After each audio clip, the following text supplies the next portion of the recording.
नमस्कार माय YouTube family, मी आहे गौरी भोसले आणि आज आपण या व्हिडिओमध्ये बघणार आहोत 10वीचा मॅथ्स पार्ट 1 त्याचा 5वा धडा प्रोबॅबिलिटी आणि प्रॅक्टिस सेट 5.3. तर आपला पहिला प्रश्न दिलेला आहे तो म्हणजे right sample space S and number of sample point n of S for each of the following experiment. Also write events A, B and C in the said form and write n of A, n of B and n of C. ठीक आहे, तर त्याचा आपला सब question आहे one die is rolled. बरोबर, one डाय role केलेला आहे. त्यातला आपला आधी आपण काय लिहूया, सॅम्पल स्पेस लिहूया. तर सॅम्पल स्पेस जसं की आपल्याला प्रश्नात सांगितलंय सॅम्पल स्पेस आधी लिहायचं आहे. बरोबर, मग आधी आपण लिहिणार सॅम्पल स्पेस S ने डिनोट करतात is equals to curly bracket आणि वन डाय इज रोल केलेला आहे म्हटल्यावरती 1 2 3 4 5 and 6 हे त्याचे सॅम्पल पॉइंट येणार. कारण की वन डायस वरती नंबर कुठून ते कुठपर्यंत असतात 1 to 6. Then 1 to 6 is the sample points of sample space S. Then आपण लिहिणार इव्हेंट A. आपल्याला काय सांगितलंय, even numbers on the upper face. तर यामध्ये काय येणार, आपण लिहिणार इव्हेंट A कशा लिहितात, A is equals to curly bracket करणार आणि जे सॅम्पल्स मध्ये जे सॅम्पल स्पेस मध्ये काय आहे इवन नंबर्स आहेत ते आपले इव्हेंट A मध्ये येणार. बरोबर, तर आपल्या सॅम्पल स्पेस मध्ये इवन नंबर कोणकोणते आहेत बघा. इवन नंबर तर येणार 2 4 and 6. तर 2 4 and 6 this is our even numbers आणि आपल्याला सोबतच काढायला लावलाय n of A. तर n of A is equals to आपला काय असणार 3. बरोबर, यामध्ये आपल्याला कोणत्या संख्या आहेत हे नकोय. बरोबर, यामध्ये किती संख्या आहेत हे म्हणजे नंबर ऑफ A. तर हे झालं. आता आपण लिहिणार इव्हेंट B. तर इव्हेंट B आपला काय येतोय, odd numbers on the upper face. बरोबर, हा झाला आपला इव्हेंट B. तर इव्हेंट B हा हे आपण सॅम्पल स्पेस लिहिलाय. आता event B is equals to, आता इव्हेंट B काय दिलाय, odd numbers on the upper face. म्हणजे विषम संख्या आपल्या अप्पर फेस वरती आल्या पाहिजे आणि तो असेल आपला इव्हेंट B. तर यामध्ये सॅम्पल स्पेस मध्येच सगळं बघायचं. एकदा सॅम्पल स्पेस लिहिला ना त्यावरचे जे काही इव्हेंट असतात ते सर्व आपल्याला सॅम्पल स्पेस मध्येच त्याची उत्तर असतात. बाकी कुठं शोधण्याची तुम्हाला गरज नाही. एकदा आपण सॅम्पल स्पेस लिहिला की त्याच्या खालचे जे काही इव्हेंट असतील त्याचा आन्सर हे म्हणजे आपल्या सॅम्पल स्पेस मध्येच मिळतं आपल्याला. तर आता इव्हेंट B ऑड नंबर्स कोणकोणते 1 3 and 5. बरोबर, तर आपण लिहिणार इव्हेंट B मध्ये 1 3 and 5. हा झाला आपला इव्हेंट B. त्यासोबत आपण काय लिहिणार, n of B is equals to 3. जसे की आपल्याला माहित असेल कोणत्या संख्येत हे मॅटर नाही करत, किती संख्येत हे मॅटर करतं. बरोबर, आता आपला इव्हेंट C काय आहे, तर इव्हेंट C आपला आहे prime numbers on the upper face. बरोबर, हा झाला आपला इव्हेंट C. आणि इव्हेंट C कसा लिहिणार, C is equals to curly bracket मध्ये. तर आपला इव्हेंट C काय येणार, कर्ली ब्रॅकेट मध्ये प्राइम नंबर कोणकोणते आहेत यामध्ये, तर आहे 2 3 and 5. ह्या झाल्या आपल्या प्राइम नंबर. बरोबर, आपण इथे लिहिणार 2 3 and 5. बरोबर, आपला n of C काय येणार बोला, n of C येणार आपला 3. हा झाला आपला पहिल्यातला पहिला सब क्वेश्चन. आता आपण बघणार आहोत पहिल्यातला दुसरा सब क्वेश्चन. तर हा आहे आपला पहिल्यातला दुसरा सब क्वेश्चन. यामध्ये काय आहे, 2 डायस इज रोल्ड सायमल्टेनियसली. बरोबर, आधी आपण हे वाचलं ना की पहिल्यांदा आपण सॅम्पल स्पेस लिहायला घ्यायचा. तर सॅम्पल स्पेस आपला काय येणार, आता जेव्हा आपण एक केला होता, एक डाय रोल केला होता त्यावेळेस काय आलं, 1 to 6 आलं होतं बरोबर. म्हटल्यावरती आता 2 आपण करतोय म्हटल्यावरती 2 एक साथ केल्यावरती किती येणार, एका डायवरती 1 येईल, त्याचसोबत दुसऱ्या डायवरती 3 येऊ शकतं, 5 येऊ शकतं, काही येऊ शकतं बरोबर. मग आपला सॅम्पल स्पेस काय येईल तर कर्ली ब्रॅकेट मध्ये, आणि हे जे आपण फर्स्ट टाइम करणार ते एका कंसामध्ये, ते झालं की कॉमा आणि पुढे द्यायचं बरोबर. आता आपण समजा पहिल्या डायस वरती आपला डायवरती 1 आला, दुसऱ्यावरती पण 1 येऊ शकतो बरोबर. असं करत करत आपण किती पर्यंत लिहिणार हे तर अप टू 6 पर्यंत, म्हणजे 1 तसंच कॉन्स्टंट ठेवायचा आणि हे 6 पर्यंत लिहायचं. मग येणार आपलं बरोबर. यानंतर कॉमा देत जायचं, कारण कॉमाचा पण मार्क कट होऊ शकतो एखाद्या वेळेस. तर आपण सॅम्पल स्पेस काय येतोय बघा, 1 4 1 5 1 6. पुन्हा आपण आता 1 घेतलं, 1 सोबत 6 घ्यायचं. हे झालं की 2 घ्यायचं, 2 सोबत 6 घ्यायचं. पुन्हा 3 पासून 3 घ्यायचं पहिल्यांदा, पुन्हा 6 पर्यंत. असं करत सॅम्पल स्पेस लिहिणार आपण. तर 2 1 2 2 2 3 2 4 2 5 2 6 बरोबर. आता 3 घेणार तर 3 1 3 2 3 3 3 4 3 5 3 6. हे झालं. आता आपण लिहिणार 4 ने स्टार्ट करणार. 4 1 4 2 4 3 4 4 4 5 आणि 4 6. हे झालं की डबल आपण काय करणार 5 ने स्टार्ट करणार. 5 1 5 2 5 3 5 4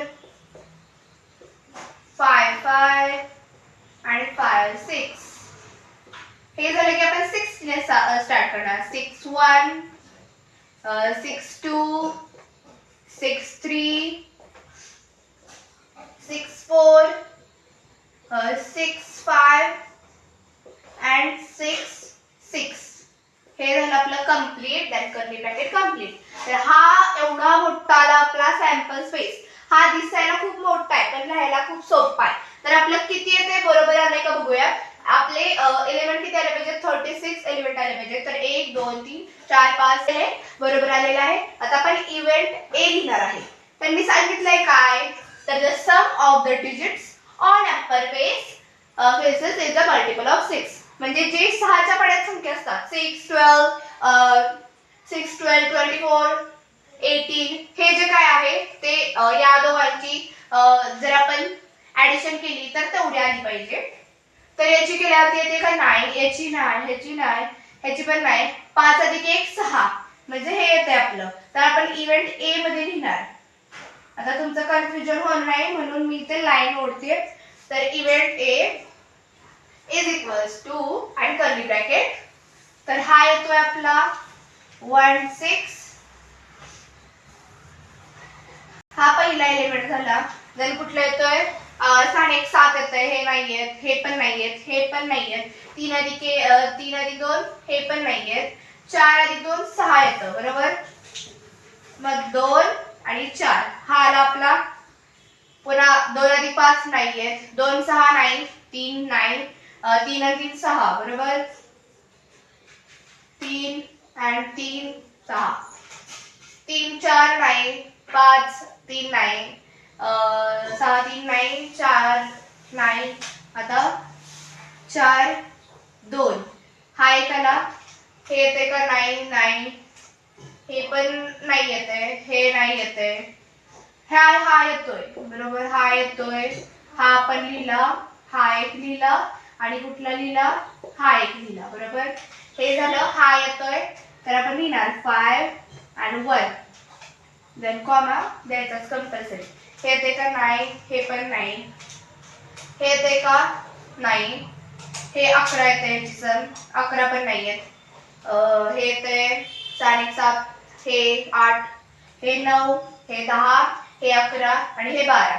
मग 12चा मल्टिपल येतोय बरोबर. अँड 6 6. हा झाला आपला शेवटचा. मग हे आला आपला इव्हेंट ए. तर आपल्याला एन ऑफ ए पण लिहायला लावलेला आहे. तर आपण लिहिणार n of A is equals to किती नंबर आहेत 1 2 3 4 5 आणि 6. माय ऑफ ए आला आपला 6.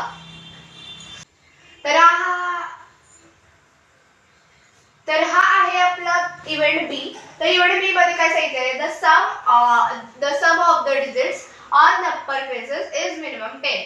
मिनिमम बोललेला आहे बरोबर. मिनिमम म्हणजे कमीत कमी 10 असलं पाहिजे. जास्तीत जास्त बोलले का नाही, कमीत कमी 10 असलं पाहिजे. म्हणजे त्याच्यापेक्षा जास्त जरी आली तरी चालेल बरोबर. मग आपण लिहिणार event B is equals to curly bracket open केलं. या दोघांची येते का नाही नाही नाही नाही नाही, ह्याची पण नाही, ह्याची नाही, ह्याची पण इथे येते बघा 6 आणि 4 आणि 6. हा झाला आपला पहिला. दुसरा येते का बघा, इथे 8 येते 9 आणि इथे 10 म्हणजे 5 5. हे आपल्याला दुसरं 5 6 चालतंय. मिनिमम बोललंय. या दोघांची बेरीज किती होते 11, पण मिनिमम 10 बोललंय बरोबर. जर मॅक्झिमम बोललं असतं तर 10 आणि 10 पेक्षा कमी जरी बेरीज झाली असती तरी चाललं असतं, पण मिनिमम बोललंय. मिनिमम 10 म्हणून 10 आणि 10 पेक्षा जास्त बरोबर. हे आलं 6 आणि 1 7, हे 9 आणि हे 10 बरोबर. इथं पण येतंय 6 4, इथं पण येतंय 6 5 आणि 6 आणि 6 12. ऑब्विसली येणारच. या एवढ्या आपल्या आलेल्या आहेत. Curly bracket close. तर एन ऑफ बी काय येईल आपलं 1 2 3 4 5 आणि 6 येईल आपलं. तर हा आहे आपला इव्हेंट सी. इव्हेंट सी मध्ये काय दिले the same digit on the both the upper faces. काय येणार म्हणजे दोन आपण आता डायस रोल केले, त्यातलं सेम आलं पाहिजे. बोथ अप्पर फेसेस काय आलं पाहिजे सेम. म्हणजे काय येईल 1 1 येईल, 2 2, 3 3, 4 4, 5 5 आणि 6 6 बरोबर. हा येईल आपला event C is equals to curly bracket 1 1 2 2, 3 3, 4 4, 5 5 and 6 6 बरोबर. Curly bracket close. हे आलं आपलं. सेम असलं पाहिजे बरोबर. एक एक असलं पाहिजे 2 2 3 3 असं वगैरे 6 पर्यंत. आता आपला एन ऑफ सी काय येईल 1 2 3 4 5 6. मला आपला 6 बरोबर. तर हा आहे आपला पहिल्यातला तिसरा सब क्वेश्चन. काय 3 कॉइन्स आर टॉस्ड सायमल्टेनियसली. जेव्हा आपण एक कॉइन टॉस करतो त्यावेळेस आपल्याला रिझल्ट काय भेटतो हेड किंवा टेल बरोबर. हेड आणि टेल आपल्याला रिझल्ट भेटतो. आता आपल्याला 3दा टॉस करायचा आहे कॉइन. 3 कॉइन टॉस करायचे. तर आपला सॅम्पल स्पेस काय येणार, आधी स्टार्टिंगला सॅम्पल स्पेस लिहून घ्यायचा. तर काय येणार 3 वेळा हेड येऊ शकतो बरोबर. त्याचबरोबर 3 वेळा टेल येऊ शकतं का, तर हो येऊ शकतं. पुन्हा पहिला 2 कॉइन वरती हेड येईल, तिसऱ्या कॉइन वरती टेल येऊ शकतं. पुन्हा पहिल्या कॉइन वरती टेल येऊ शकतं आणि बाकीच्या ह्याच्यावरती हेड येऊ शकतं. तसंच दुसऱ्या पहिल्या 2 ह्याच्यावरती टेल, तिसऱ्या ह्याच्यावरती हेड येऊ शकतं का, तर येऊ शकतं. पुन्हा पहिल्यांदा हेड मग दुसऱ्यांदा टेल येऊ शकतं का, तर येऊ शकतं. अजून काय येऊ शकतं, तर पहिल्यांदा टेल येऊ शकतं, मग हेड मग टेल येऊ शकतं. आणि पहिल्यांदा हेड टेल आणि हेड येऊ शकतं का, तर येऊ शकतं. हे झाले आपली सॅम्पल पॉइंट्स बरोबर. एवढ्याच येतात, अजून काही येत नाहीये बरोबर. एवढेच येत आहेत 3 कॉइन टॉस केल्यावरती. आता ह्याचं इव्हेंट ए लिहायचं आपल्याला. टू गेट ऍटलीस्ट 2 हेड्स बरोबर. म्हणजे कमीत कमी 2 हेड असले पाहिजेत. कमीत कमी बोलले ऍटलीस्ट. जर जास्त असले तरी पण चालतील, पण जर कमी असले, एकच हेड असला तर नाही चालणार. तर कमीत कमी 2 बोललोय बरोबर. हे येणार बरोबर, हे येऊ शकतं, हे कमीत कमी 2 बोललोय, एक चालणार नाही. 2 पेक्षा जास्त असतील तर चालतील. इथे का नाही, इथं पण नाही, इथे येईल. म्हणजे आपला इव्हेंट ए काय येतोय तर HH ट्रिपल H येतोय. पुन्हा पहिल्यांदा 2 हेड आणि मग टेल येतोय. पुन्हा टेल हेड हेड आणि पुन्हा हेड टेल हेड. हा झाला आपला इव्हेंट ए. आणि याचा नंबर ऑफ काय आहे तर नंबर ऑफ ए येतोय आपला 4 बरोबर. एलिमेंट किती आहेत 1 2 3 4 4. तर हा आहे आपला इव्हेंट बी. तर इव्हेंट बी मध्ये आपल्याला काय सांगितलंय टू गेट नो हेड. म्हणजे सॅम्पल स्पेस मध्ये एकाही ठिकाणी आपल्याला हेड नकोय, म्हणजे टेल पूर्ण पाहिजे. यामध्ये हेड आहे, यामध्ये पण हेड आहे, यामध्ये पण म्हणजे एकच आपल्याला दिसते की ज्यामध्ये नो हेड आहे. मग आपला इव्हेंट बी होणार B is equals to curly bracket open and tail tail tail बरोबर. हा झाला आपला इव्हेंट बी. तर एन ऑफ बी आपला किती येईल 1 येईल, कारण की आपल्याला एकच भेटलेला आहे सॅम्पल पॉइंट, त्यामुळे हा येईल. तर हा आहे आपला इव्हेंट सी. इव्हेंट सी मध्ये काय सांगितले आपल्याला to get head on the second coin बरोबर. म्हणजे इथं या सेकंड कॉइनला आपला काय असलं पाहिजे हेड असला पाहिजे. तर इथे एक आहे, इथे एक आहे, इथे आहे, इथे एक आहे, एवढंच आहे बरोबर. म्हणजे आपलं आलं किती 1 2 3 आणि 4 येतात. मग आपण इव्हेंट सी लिहिणार curly bracket open head head head. पुन्हा दुसरा काय येतोय हेड हेड टेल बरोबर. तिसरा येतोय टेल हेड हेड आणि चौथा येतोय आपला टेल हेड टेल. हा झाला आपला इव्हेंट सी. आणि त्याचा नंबर ऑफ सी काय येणार तर 4 येणार. तर हा झाला आपला तिसरा प्रश्न इथे. इथून पुढचे प्रश्न तुम्हाला दुसऱ्या व्हिडिओमध्ये पाहायला भेटतील.